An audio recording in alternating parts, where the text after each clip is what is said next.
টিয়ক নদীৰ বাঢ়নী পানীত পুনৰ প্লাবিত হৈছে এই যি ৰাষ্ট্ৰীয় ঘাইপথ, এই ঘাইপথ মই কিছু মোৰ সতীৰ্থই দৃশ্য দেখুৱাইছে। এনেধৰণে দুয়োটা পথেই উজনিমুৱা আৰু নামনিমুৱা দুয়োটা চাৰিলেনযুক্ত পথেই এতিয়াও খোলা ৰখা হৈছে, কিন্তু পথৰ ওপৰত এতিয়া একাঠু পৰ্যন্ত পানী হৈ আছে। তথাপিতো কিন্তু যাতায়াতৰ ব্যৱস্থা খুলি ৰখা হৈছে। আমি এই কথাটো উল্লেখ কৰিব লাগিব যে 19 জুলাইৰ দিনা যি আচলতে কালৰূপী বান আহিছিল, যি প্ৰলয়ংকৰী বান আহিছিল, সেই বানৰ ফলত এই এলেকাটো, এই ৰাষ্ট্ৰীয় ঘাইপথৰ এই অংশ একেবাৰে বিধ্বস্ত কৰি পেলাইছিল। দুদিনকৈ যাতায়াত বন্ধ কৰি ৰখা হৈছিল। তাৰ পিছতো কিন্তু আৰক্ষী প্ৰশাসনে খুব আচলতে তেওঁলোকৰ নিৰীক্ষণত এই পথেৰে উজনি নামনিৰ যাতায়াত ব্যৱস্থা অব্যাহত ৰাখিছিল। আৰু আমি ইতিমধ্যে টিয়কৰ গোটেই পৰিৱেশটোৱে দেখুৱাই আহিছোঁ যে টিয়ক পৌৰসভা এলেকাধীন যিসমূহ ৱাৰ্ড, সেই ৱাৰ্ডসমূহ এতিয়াও যিহেতু পানীৰ তলতে আছে। এতিয়াও বহু পৰিয়ালৰ বাসগৃহ যোৱা 17টা দিন পানীৰ তলতে আছে। আৰু তাতোতকৈ ডাঙৰ কথা, এই যি ৰাষ্ট্ৰীয় ঘাইপথৰ ওপৰৰ যি পানী, সেই পানীয়ে কিন্তু চৰম সমস্যাত পেলাইছে এইসকল লোকক। মই অকণমান স্থানীয় যুৱক আছে, মই তেওঁলোকৰ পৰা কিছু যদি ভাষ্য সংগ্ৰহ কৰিব পাৰোঁ চেষ্টা কৰিম। কাৰণ এই প্ৰলয়ংকৰী বানৰ আজি 17টা দিন অতিক্ৰম কৰিলে আৰু তাৰ পাছতো কিন্তু এইসকল লোক আজিও বানতেই আক্ৰান্ত হৈ আছে।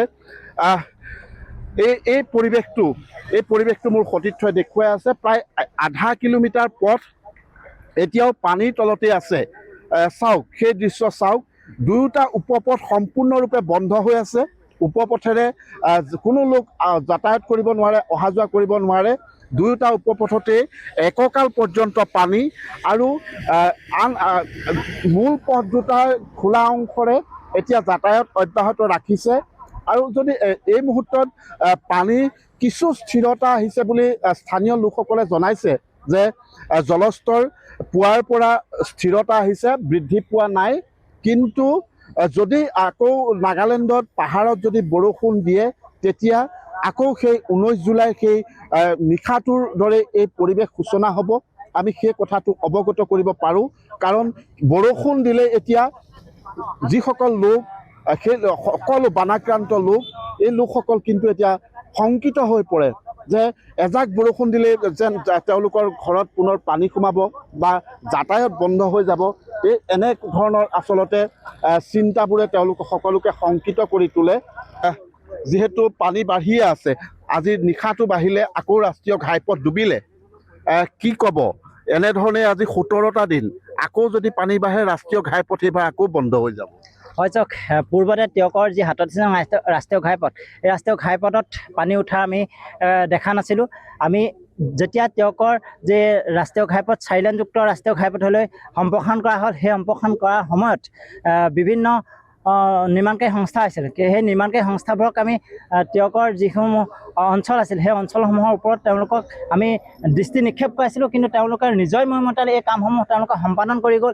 দেখিছে আপোনালোকে যিবোৰ নলা নিৰ্মাণ কৰিছে, নলা নিষ্কাশনৰ যিবোৰ নিৰ্মাণ কৰিছে, সেই নলা নিষ্কাশনৰ সলনি সেই নলাইদি পানী সোমাই আজি টিয়ক নগৰ প্লাবিত কৰি দিছে। টিয়ক নগৰ অঞ্চলেই নহয়, টিয়ক নগৰৰ দাঁতিকাষৰীয়া যি আৱাসিক এলেকা আছে, সেই আৱাসিক এলেকাসমূহতো প্ৰায় এআঁঠু পৰ্যন্ত পানী সোমাই তেওঁলোকে আজি শংকিত হৈ আছে।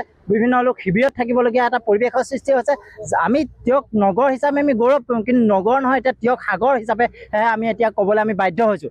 এই ক্ষেত্ৰত জিলা প্ৰশাসনেই হওক, নিৰ্মাণকাৰী সংস্থাই হওক, অতি সোনকালে যদি এই ব্যৱস্থা মানে স্থায়ী সমাধানৰ পথ নুলিয়ায়, অনাগত দিনতো এইটো এটা জ্বলন্ত সমস্যাৰ ৰূপে থিয় হৈ থাকিব। এয়া প্ৰায় খাটাং হৈ পৰিছে। আৰু উজনি এতিয়া ৰাষ্ট্ৰীয় পানী বাঢ়িছে নে কমিছে?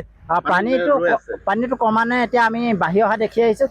বাঢ়ি অহাৰ লগে লগে যোৱাটো বানত প্ৰায় 2-3টা দিন প্ৰায় উজনি নামনি যোগাযোগ প্ৰায় বিচ্ছিন্ন হৈ গৈছিল। কিন্তু আজি যিটো গতিত পানী বাঢ়ি আহিছে আৰু খন্তেক সময়ৰ পিছতে হয়তো উজনি নামনি যোগাযোগ প্ৰায় বিচ্ছিন্ন হোৱাৰ দিশে আগবাঢ়িছে। পানী বাঢ়িয়ে আছে। পানী আমি দৃষ্টি চাই আছোঁ যে পানী ক্ৰমান্বয়ে বাঢ়ি আহিছে। নিশ্চয় যদি পানী বাঢ়ে, এনেধৰণে জলস্তৰ যদি বৃদ্ধি পায়, তেতিয়া কিন্তু আকৌ ৰাষ্ট্ৰীয় ঘাইপথ হয়তো বন্ধ হৈ পৰিব পাৰে। কিন্তু এই মুহূৰ্তলৈকে কোনো শংকিত হোৱাৰ কথা নাই।